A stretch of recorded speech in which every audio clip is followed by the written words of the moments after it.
Hello, and a warm welcome to everybody. We would like to wish all of you a good morning, a good afternoon, or a good evening, depending on where you are in the world. My name is Tiffany, and I'm a part of Maximum Yield. For more than 20 years, Maximum Yield has been the go-to source of information on controlled environment gardening for modern growing professionals around the world. Just a reminder, today's webinar is being recorded, and we will send out a link to the recording as soon as we are able to. Don't forget that this webinar is for you, the audience, so we'll keep it interactive. Get your questions into the Zoom console as we go, and we'll get to them at the end of the presentation. Today, we are proud to present Capturing All Wasted Spend When Lighting Your Greenhouse, a maximum yield webinar presented by Foss. Founded in 2016, Foss has proven to be a true market disruptor in the field of commercial cannabis horticultural lighting. Foss designs and manufactures all their own fixture models. The company's flagship LED model, the A3i, is currently the most powerful and efficient grow light on the market with 3 finely tuned spectrum choices. It is now my pleasure to introduce to you today's presenters, Ron Norman, VP of Sales with Foss, and Alex Gerard, Chief Technology Officer, also with Foss. I now invite you to sit back, relax, and enjoy the presentation. With that, please take it away. Hey, thanks for the introduction and this opportunity to talk about greenhouse lighting. I'm Alex Gerard, a CTO at Foss. And I'm Ron Norman, Vice President of Sales at Foss.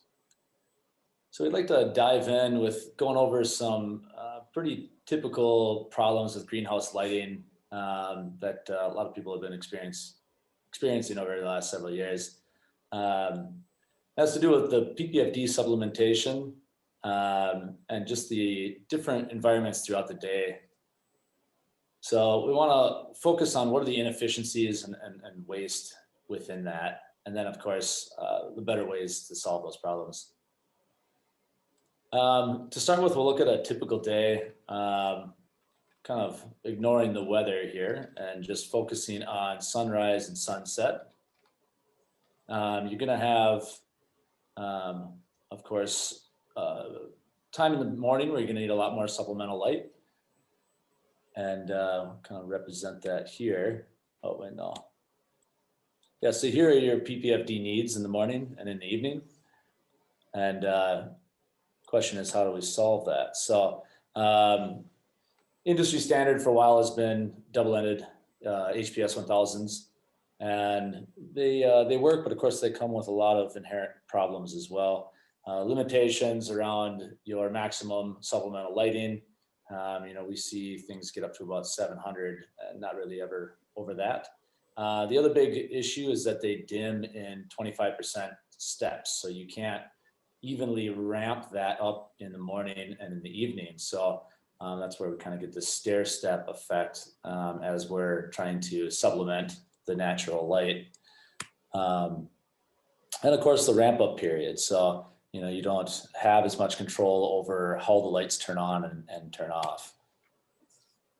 So with those issues, a lot of people kind of fall into 3 categories of how they handle them. We've got the supplemental needed here, kind of, which is an inverse essentially of what the natural sunlight's doing.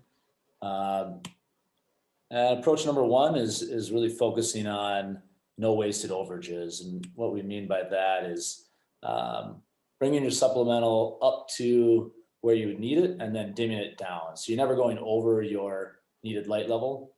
This saves on electricity, but of course you're going to be losing yield because of that. So you're never in an optimal position other than temporarily when you meet that set point.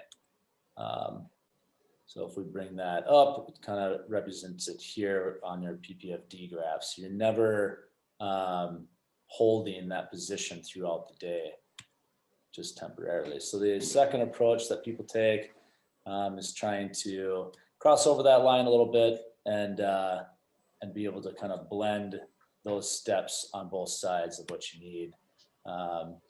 And gives you something like this. But now you're going over and under throughout the day, which also isn't ideal. Third option people will take is to always provide what the plant needs or more, but then of course you're falling into higher electrical waste throughout the day, both in the morning and the evening. Yeah, thanks, Alex. Appreciate that. Let's talk a little bit about the weaknesses behind these three approaches. Approach number one, you have no PPFD overages. You keep your electricity down. You sacrifice a little bit of your yield, but you're happy with electricity savings. Approach number two, you have some PPFD overages. You're kind of trying to find that balance. You give it a little bit more or take a little away. Again, it's the time of trying to find that balance and what works best for you.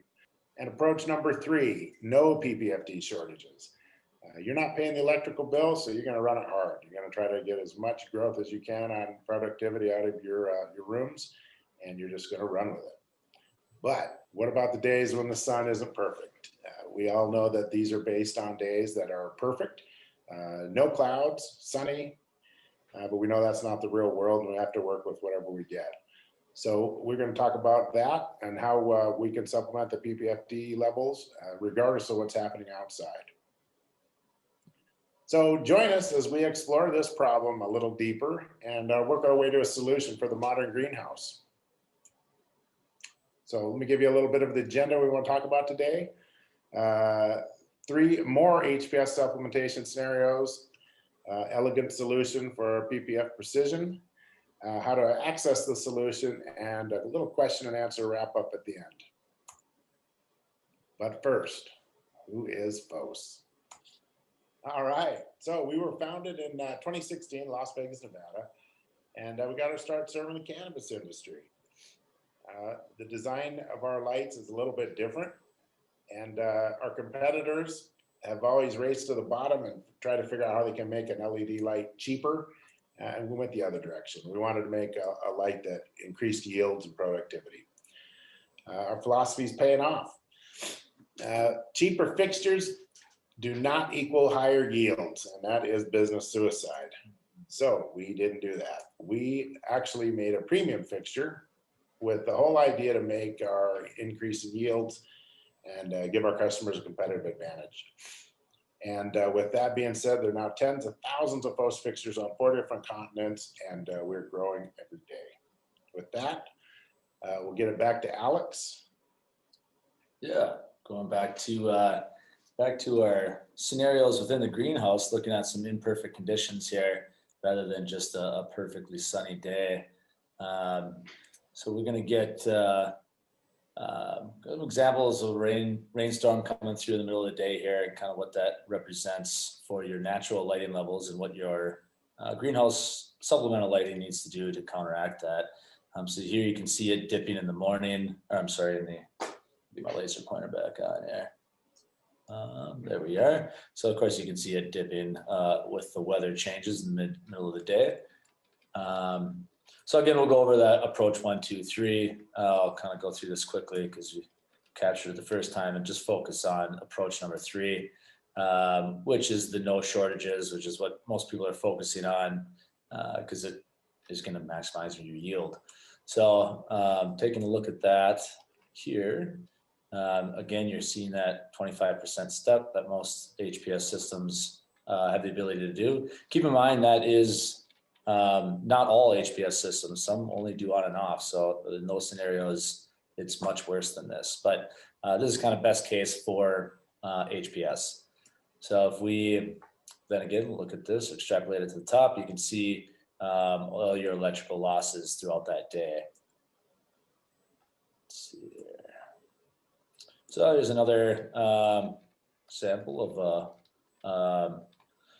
not ideal days. So again, it is sunny here, but your just because of the seasons, your natural light level are substantially lower. So here you're never actually getting up to 1200 with the natural sunlight. So we are on all day on supplemental. So when we pull that to the top, of course that results in additional waste once again. And we'll take a look at a storm in the wintertime here as well, just to kind of really hit this home here. So again, now your natural sunlight is never reaching that 1200. We've got a capacity of 700 on our supplemental, so we can never actually add more than that. So here we've got both loss in yield and electrical waste in the middle of the day, and then again loss in yield at the end of the day there. So the problems with all that, we really want to focus on how much yield you're losing, right? Like how much PPFD short are you, and what kind of financial losses that add up to in your yields. So the last item here is really looking at how much human interaction has to happen to make this happen. Some greenhouses are automated.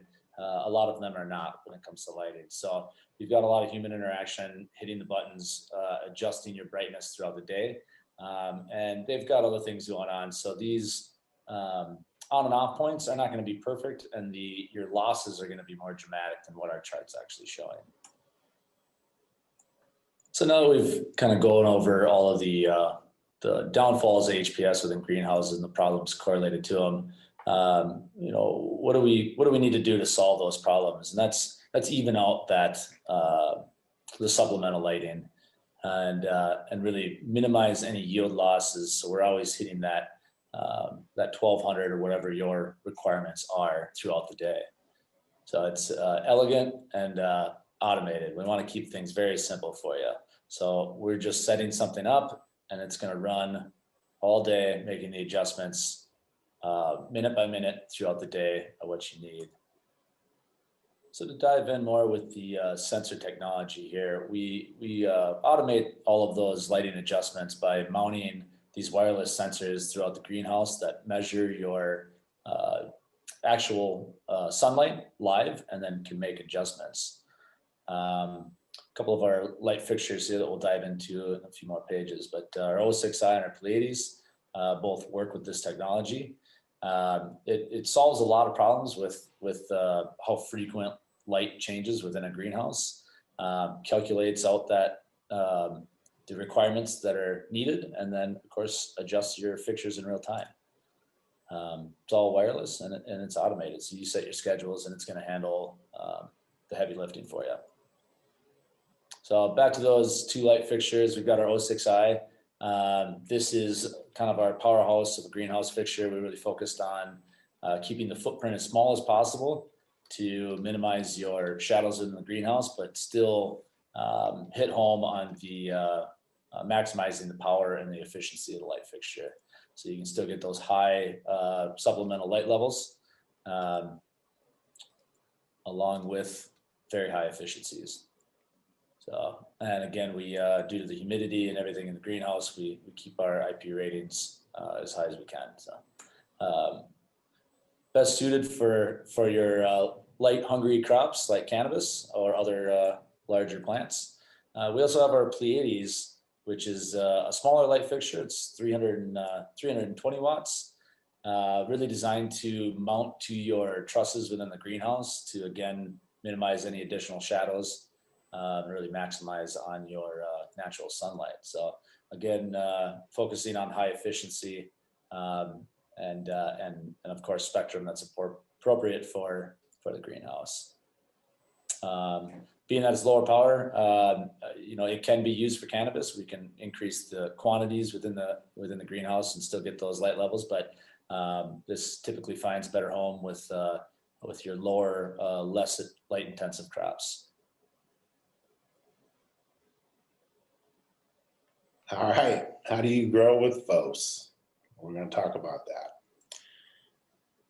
Our goal is to have new partners in the greenhouse sector, right? We're going to use our technology, crop agnostic, region agnostic. It basically means to us is that no matter what you're trying to grow and where you're trying to grow it, we're going to have a solution for you to make that work. Getting started is easy.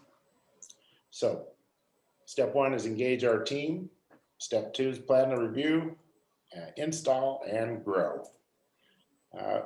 First, to get started with us, get a hold of us either email or phone and let us know a little bit about you, the challenges that you have, and some of the things that you're trying to plan around.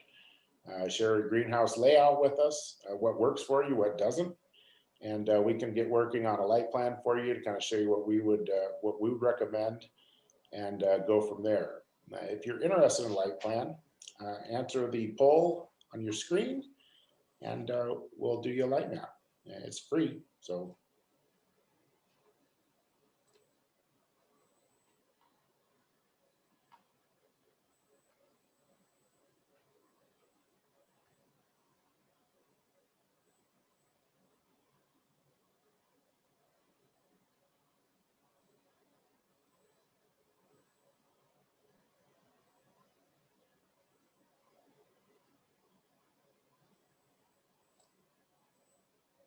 take advantage of it. All right, and the best part, step 3, installation and starting to grow with your Foss system. So we have a lot vested in our fixtures, and we have a lot vested in our customers. And we know that you trust us. We want to keep that reputation and maintain that happy customer makes us happy. Partnership looks a little different moving forward with us. We like to have regular check-ins, and see how things are going as much as you'd want, I guess, more or less. We're here to help with our SOPs and make sure that you're successful in what you're doing. If we've got any shortcuts, tips, or tricks, we're going to share those with you. And we're here to help troubleshoot. You know, we have less than a 0.5% failure rate with our fixtures, so there's not too much troubleshooting going on. But if you did have a problem, we're here to help.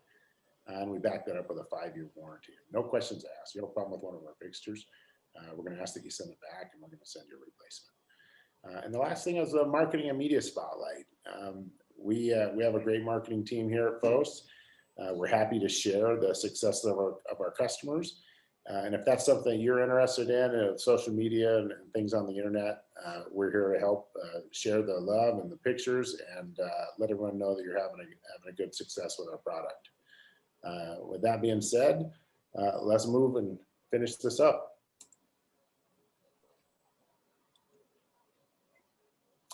Q&A.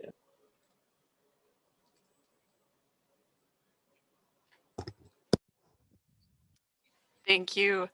Great presentation. Thank you, Ron and Alex. This is a quick reminder to get your questions in, as we will now be starting the Q&A section. We'll start with some questions that came in during the presentation. So to get started, how much of an impact does the inefficiency of HPS lighting have on greenhouse energy usage worldwide? It could be pretty dramatic. It's definitely correlates to what region you're in, but we see differences as large as 30% when you're switching over, partly due to the change in efficiency of the light, but also largely to the differences in how we control it, like we spoke about there. Great, thank you. We have a question here from Dylan, who asks, I know this webinar is focused on greenhouses, but are your lights also commonly used in indoor grows? Does it throw off the indoor environment, for example, getting too hot? Yes, so we have a wide variety of lights that we build them to work best for indoor on single tier. We have other lights that work best for multi-tier indoor, both for veg and flower. And we also have some variable spectrum lights that can kind of do both. So, we definitely try to fill every avenue for lighting. So if you hop on our website, you can kind of go through our catalog and see which lights are best for your needs. Great, thank you. We have another question here that asks, is there any type of greenhouse crop in particular that experiences this inefficiency more drastically, or are all crop types affected by it to some degree? I would say they're all affected to some degree. The volume of which is going to be dependent on how much light you have, what light density you're putting down with supplemental lights. More lights, the bigger the impact, right? So. Great, thank you. We have a question here that asks, can your LED light controller handle fluctuations in individual chips or colors throughout the day? So on our greenhouse lights, they're fixed spectrum. We don't have any variable spectrums in that. We're always doing different R&D, and we have done some variable spectrum lights for greenhouses in the past on more of an R&D scale, but the data that we collected during that research was that when the sun came up, that really overpowered the impact that we were making in the morning and in the evening with any variable spectrum. And to add that, of course, you add build costs because you can have additional diodes and different components in the light fixture, which also increases the overall footprint of the fixture. So we ultimately decided that it was not the right decision for our greenhouse lights.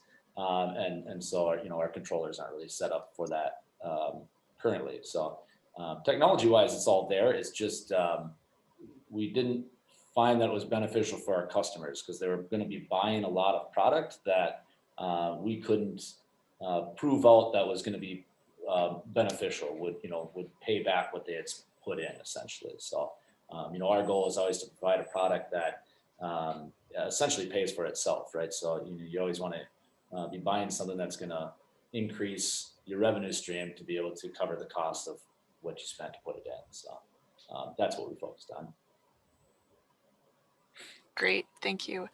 A question here from David, who asks, how much will your yields drop if you are at 600 ppfd through the winter months? It can be substantial. I know we're talking about greenhouses here, but a really good example for that question is in our indoor, where we can kind of focus on just that. So we'll have clients that have HPSs, and they're spaced out in a fashion where their overall light levels will be 600. That's the most they can hit. And they'll have been growing under that for years. And we'll come in and do a retrofit to get them switched out to Foss LEDs and bring their light levels up to about 1100, 1200 in some situations, some higher. Some clients like to grow above that. We're seeing anywhere from 30 to upwards of 65% increases in yield. So and if you're at 600 going up, you're going to be much closer to that 60% or more, just because it's that how much energy you put in is what you're going to get back, right? It's kind of that whole physics can't be created or destroyed. So the plant's only going to be able to produce as much as it's absorbing in energy. So regardless of how much a company tries to sell you on the fact that their spectrum is somehow going to produce more out of the plant or something like that, it's just you're never going to get the growth from a 600 watt fixture that you can more. And same applies for the greenhouse. If you're at 600 ppfd, you could be taking upwards of a 50%, 40 to 50% hit on your yields versus getting some supplemental in there and bringing those light levels up. Great, thank you. We have a question here from Justin. Do your lights dim to off with your controller, the A3i specifically? Yeah, so A3i is that's one of our indoor lights. Awesome light. It's a powerhouse of a light. But so those, they do dim all the way to off. Yes, it's that controller. Our indoor stuff is a little bit different than our greenhouse, of course, because we're not doing the light harvesting. So the setup's slightly different, but it's a very intuitive system, really plug and play, and they do dim to off. Yes. Great, thank you. Another question, does your light controller speak to the lights only, or do the lights also speak back to the controller as well? Yeah, on all of our greenhouse stuff, it is a closed loop system. So all the lights are sending back a signal to confirm that they have made either an adjustment in brightness or, have gone all the way to off or on or whatever the command is. So it is, yeah, in all of our greenhouse equipment, it is closed loop. Thank you. And another question here from David, who asks, are there any greenhouse plastics that you know of that maximize ppfd? That is a good question. I'm certainly not an expert in like the different polys, but for greenhouses, but I would have a lot of experience in like lensing for LEDs and different things like that. High quality polycarbonate, it has a very high transmission rate, and they also are, depending on the vendor, they hold up to UV very well as well. So I can't, again, I'm not an expert in the panels for greenhouses, so I can't really name a vendor, but I would just make sure you're going with like a high grade polycarbonate type sheets. Thank you. We have a question here from Brent who asks, will you add temperature sensing and over temperature dimming to your controller? Yes, so the all of our indoor stuff is actually getting that about 2 weeks from now. So that it's just a additional module on our current controllers. So kind of a plug and play there. But the greenhouse stuff is similar. It's not built in. It's a separate module that connects wirelessly, and then you can take that input data and basically set a certain degree and tell it what to do, whether you want that to dim to 20% or you want it to dim to off. It's kind of up to the user. Great, thank you. Another question here. On average, how long do your LED drivers last? Yeah, the drivers are, they're built to last. I suppose if you're running 12 hours a day, you're going to be over 10 years of use on the driver lifetime. All of that is determined on the case temperature of the driver. We mount the drivers inside our light fixtures, but of course, through all of the testing, we get thermocouples on everything, and we monitor that through the harshest of conditions and verify that we stay within those parameters. So, yeah, I mean, you'll get. I couldn't tell you off the top of my head how many years if it's at 12 hours a day, but it's over 10 years. I know that much. Thank you. On to the next question. When you were discussing the HPS charts in the presentation, you made it clear that all those were adjustments were assuming that the HPS system was automated. Can you discuss in detail how greenhouse managers who use HPS systems solve for this problem in the real world? Yeah, this was years back, but actually have a decent amount of greenhouse experience myself, and we had originally both manually controlled lights that were strictly on and off, and then this is kind of before the LED era of time, so we were able to eventually go up to HPS ballasts that could dim in steps, but even though we would set it up automatically, it was never real responsive the way we would want it to be.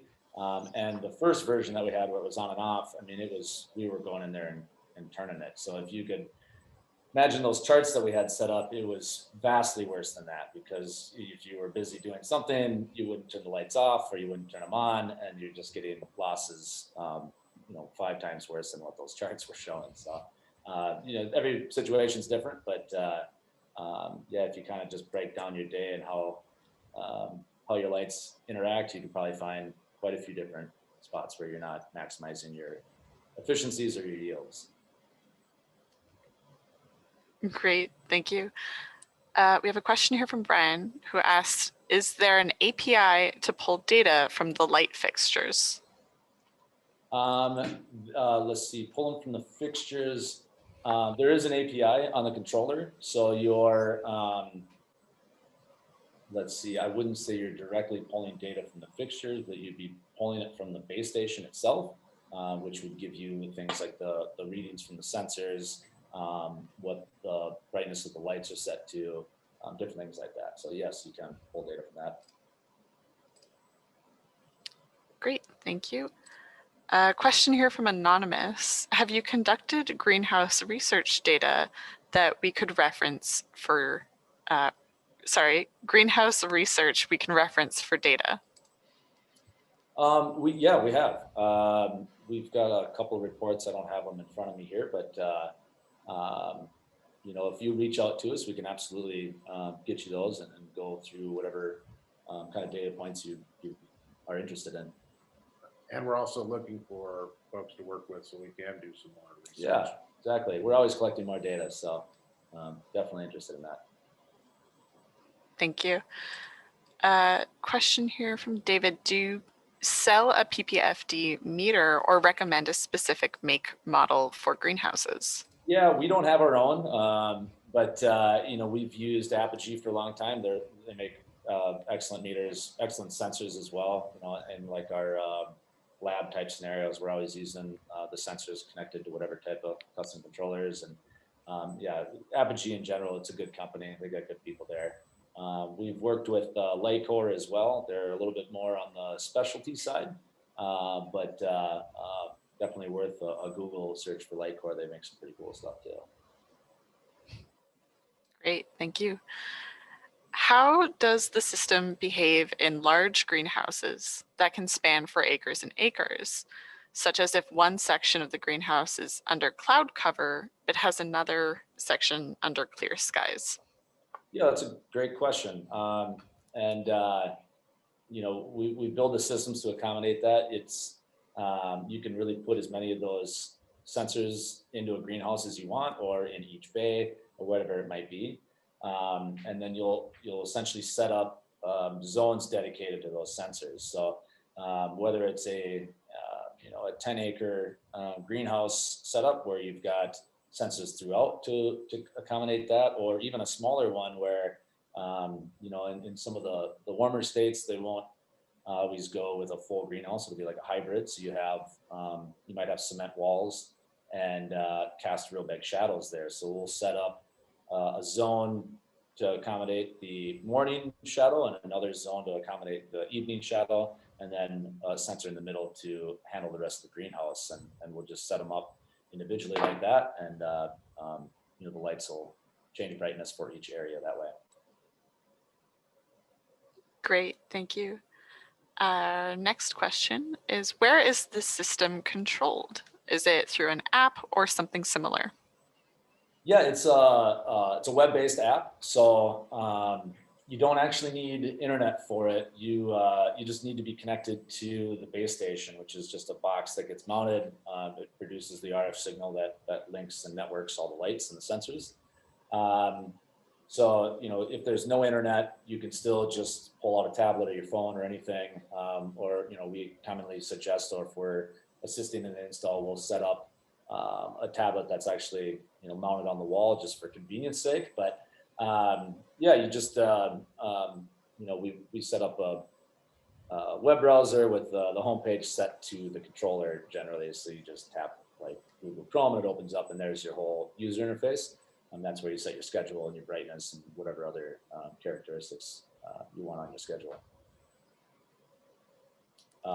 That said, there can also be interactions remotely if you do have internet access. But you know, of course, for that you would need to get that base station connected to the internet so you can access it remotely. Great, thank you. Our next question here. Light harvesting sensors aren't a new technology. In your opinion, why hasn't it caught on industry-wide yet?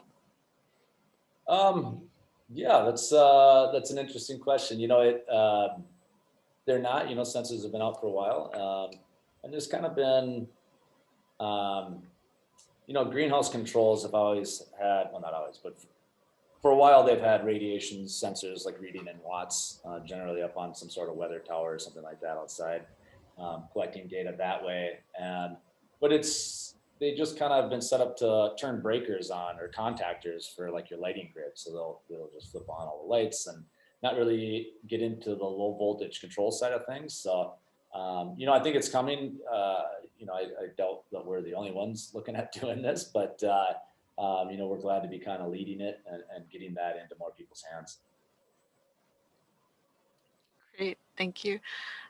We have a question here from Evan about the system control. If the Wi-Fi goes down, what will happen with the controlling of the lights? Yeah, glad you asked that. They'll run on whatever schedule they had. And even if you don't have internet, if you have a greenhouse that's real remote, that's no issues at all. You know, it's that base station is going to emit its own Wi-Fi. And when I say Wi-Fi, I don't mean internet. I mean just the RF signal, the network itself, not connected to the rest of the world, but everything at that remote location, the lights, your tablet or your laptop or whatever that might be, all the sensors, different things like that, they'll all connect to that base station with that RF signal that it's a Wi-Fi band, so we generally just call it Wi-Fi. But you know, so you can still set your schedules, you can interact with it. You have absolutely no need for internet at all. And once those schedules are set, they're going to run just, you know, as they should. It's just if you do have actual internet that connects you to the rest of the world and you plug it into that base station, now you can access it remotely. That's really all it's doing. Great, thank you. And our next question, how quickly does the Foss light harvesting system respond to fluctuating sunlight conditions in real time? And how accurately does it solve for the dual problems of electrical overages and PPFD shortages? Yeah, it does it well. So we have a user-defined time. So if you don't adjust it, it's going to basically be set to a millisecond. So every time that sensor detects change, it's going to adjust your lights. If there's some sort of scenario where you need to delay that for whatever reason, that is an option. But typically people leave that pretty short. And then as far as we'll call it resolution on the changes that the lights make, they can adjust in 1% increments. So pretty accurate throughout the day, and that'll happen pretty much instantly. So it won't be like a snap on and off. They kind of ramp on and off just to be a little bit more casual both to the user and to the plants, but they are starting to move as soon as the sensor sees a change. Great, thank you, Alex. And with that final question coming through, that brings today's webinar to a close. Thank you all for attending and carving out time for today's presentation. It simply would not have been possible without you. We would also like to thank Ron, Alex, and Foss for sharing your time and expertise during today's webinar. Mentioned earlier, we will be sending out a link to the recording shortly. If you have any further questions in the meantime, please do not hesitate to get in touch with us through webmaster@maximumyield.com. Thank you and have a great day. Thanks, Tiffany. Thank you. Thanks for hosting. Thanks, everyone.